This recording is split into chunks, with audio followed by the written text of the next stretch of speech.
Welcome back, or welcome if it's your first time finding my channel.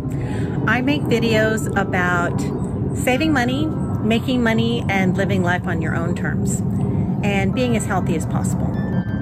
Today's video, I'm going to talk about some simple things that you can do that will help make your life easier and hopefully a little happier. My first one for today is whenever you are driving and you park your car, take a look around when you stop and you park and see if there's any trash in the car. If you see anything that needs to be thrown out, don't leave it in the car for later. Take it with you, and if you're at a shopping mall, there's usually trash bins right out front. If you're at home, take it out and throw it out. I also keep a little bin in my car to store all the trash as it comes. And then I will take that out and empty it whenever I get near a trash can or a trash bin or a dumpster or something like that. But don't leave the trash in your car. A clean car is so much nicer to be in. So if you pick it up as you go, it never really gets dirty. So that's my first. While we're on the subject of our cars, whenever you're driving is a great time to listen to audiobooks. I am always reading books and listening to books in my car. And whenever I am going between clients, I'm always listening to a book. I love audiobooks. And I'll link Audible in the description. Audible's a great way to do that, and it's very affordable. Did you know you can also get free audiobooks at your local libraries? It can be completely free, so it doesn't cost anything to continue to learn. In addition to taking care of your car, getting the routine maintenance, getting the oil changes when you need to get the oil changes, I also fill my gas tank once a week. I do it on the same day every week. I'm currently in a rental car I picked up yesterday and it has a full tank of gas, and today is gas day, so all day long I keep thinking I need gas. So today I don't, but normally I go ahead and get gas. Even if I've only used a quarter tank for the week, I'll go ahead and fill it up. And some of my friends make fun of me for this, but before I was living the life of my dreams and doing what I wanted to in life, I was a finance manager at a car dealership for 20 years. So I worked in the automotive industry for 20 years, and I had a lot of friends that were mechanics. And there was something that they told me early in my car career that really stuck with me. They said that gas has sediments in it, and the sediments sink to the bottom. And when you run your gas tank empty, your fuel at the very bottom is where those sediments are. And those sediments start to get sucked up into your fuel injectors. So if you're running your car bone dry every time and not filling it up until it's completely empty, you're running all those sediments through your fuel injectors, and you're wearing them out a lot more quickly, and you're going to clog them more quickly.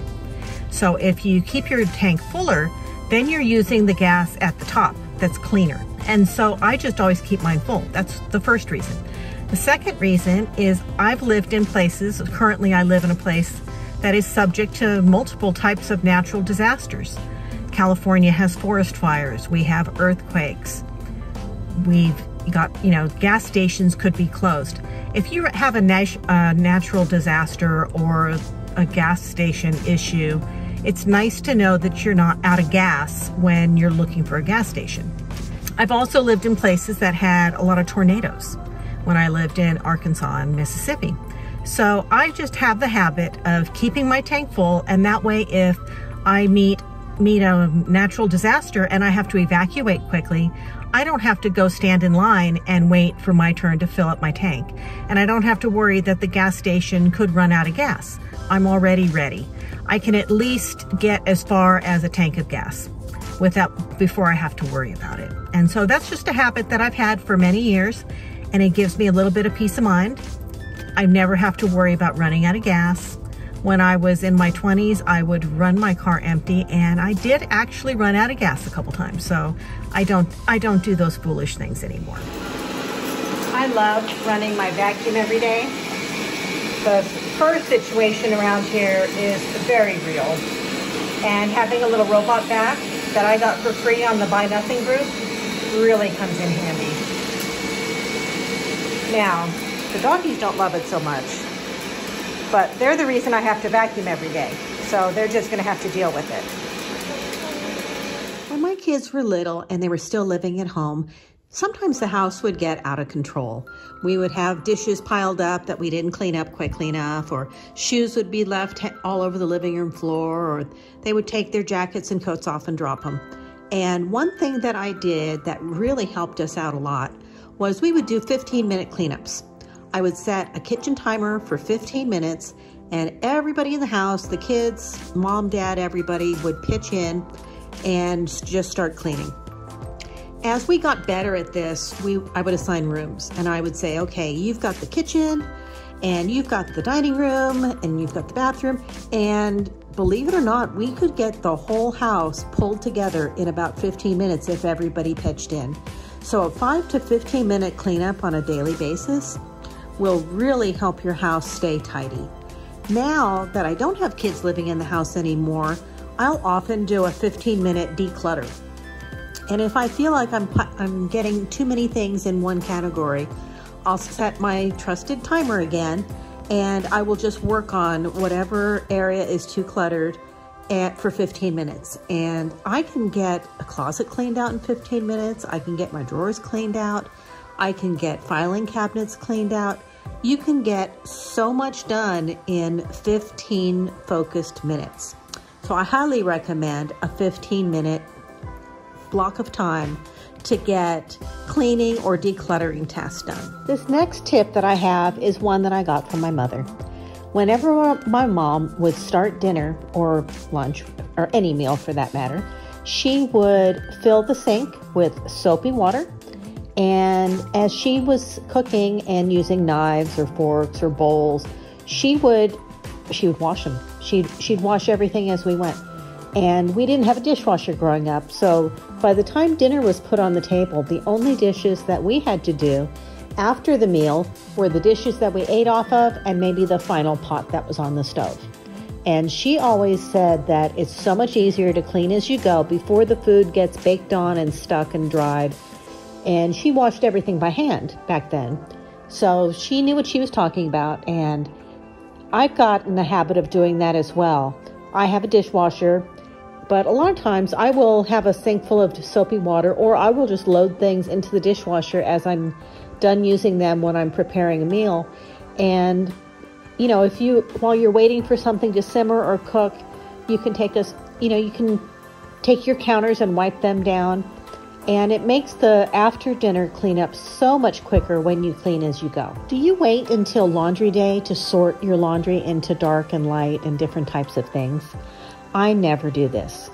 As I'm using things, or as I'm taking clothes off at night when I'm getting ready for bed, or if I'm changing clothes, I have 3 bins. I have since I was probably in my early 20s. Since I had my first home, I have had a 3-bin system. My first bin is things that are completely white. I buy all my towels and my linens, my sheets are all white. My dishcloths are all white. I buy things that are made out of cotton that can be bleached for linens.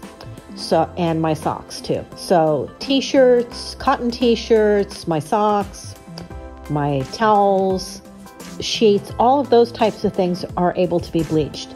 I don't bleach every time I wash, but I'll bleach every few times because it'll disintegrate the fabric quicker. But I keep my whites very white that way, and nothing but whites goes in that first basket. My second basket is going to be things that are light in color, things that don't bleed. So this is going to be things that are pastel colored, light colors. They're going to be in the second basket. My third and final basket is going to be dark things. My black clothes, my red clothes, my jeans, things that if you put them in with whites or light colors, they're going to bleed and ruin the load. So anything that's dark or it's going to lose its color, it's going to go in the dark load. And that has been enough for me for a very long time. I don't have to sort at the end because as I'm putting things in the laundry basket, I'm going to put them in the basket that they belong. And then as the baskets fill up, I do a load of laundry. I used to have a washer and a dryer in my home. I no longer do. I'm in a condo that doesn't have the space for it, and the HOA prohibits it in my size condo. So I can't have a washer or dryer in my unit. We have a community laundry room that I use, and whenever I have a full load, I will walk it down and I will do a load of laundry. It's very easy to keep up on the laundry this way. You know when you have a full load of any type of the color sorting that I do. And I don't spend time on laundry day making piles. I've already got everything in baskets and I just pull the basket out. I have a little cart that has wheels on it and I wheel it down to the laundry room and it makes it really easy.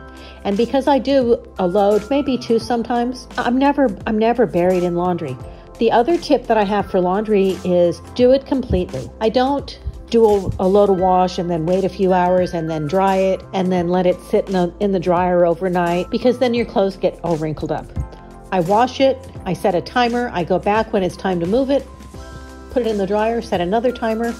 When the timer goes off, I know the dryer's done, and then I will fold the things that I fold, hang the things that I hang, and I never have to iron that way because nothing's ever wrinkled, because I take it right out of the dryer as soon as it's done and I put it away. And that also makes it so I don't have piles of laundry all over the place. Now, you know I love to set up my bills for auto pay. That's not the only thing that I set up for automatic handling. Another thing that I do similarly is I have a couple prescriptions. I don't have a lot of prescriptions, but I've got a couple. And I set those up to be auto refilled. I can do it through my pharmacy, my local drugstore, which is CVS, and they will text me when my prescriptions are ready to be refilled. They'll also text me when they're ready. This way, I don't run out of my prescriptions and then have to do it at the last minute.